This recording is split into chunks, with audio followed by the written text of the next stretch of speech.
All right, so today we're going to talk a little bit about aiming and the basics of aiming and the evolution from iron sight to red dot.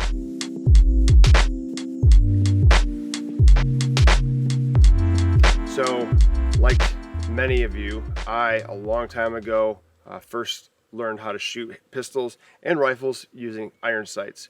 And back then, I was taught, and probably many of you were also taught, to be front sight focused. So when you're aiming the firearm in on the target that you wanted to hit, you would have to line up your eyes, your rear iron sight, your front iron sight, and the target. So 4 different objects on a single plane to make sure that that bullet hit the intended target as you wanted it to. Being front sight focused was key then, and making sure that your target was a little bit blurry, your rear iron sight was a little bit blurry, and making sure that that front iron sight was real crisp and clean, and there was equal light on either side of it as it was perfectly lined up with the top of the rear iron sight. So there's a few problems with that in my opinion. One, your target is blurry. That's bad for positive identification, and you've got essentially 4 different things, like I said, that you're trying to line up to make sure that that bullet goes where you intend it to go. Fast forward now to today, and for the last several years,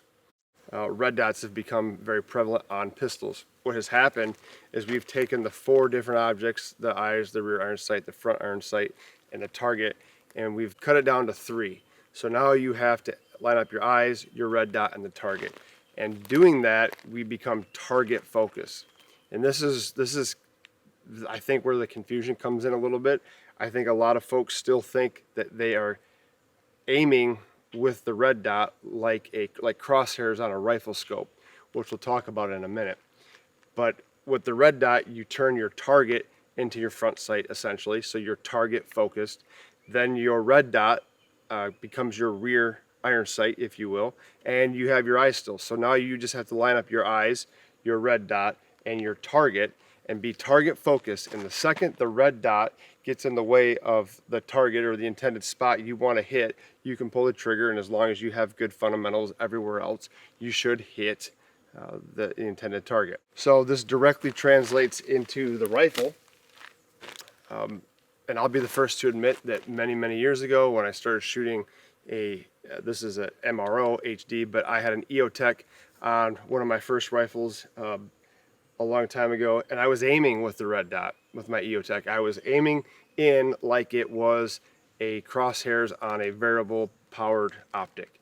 It wasn't until a couple years later, I was at a training event, and the instructor said, all right, be target focused, and when the red dot gets in the way of the thing you want to hit, pull the trigger. That's the long and the short of what he said. And that's when it clicked with me that I need to be target focused.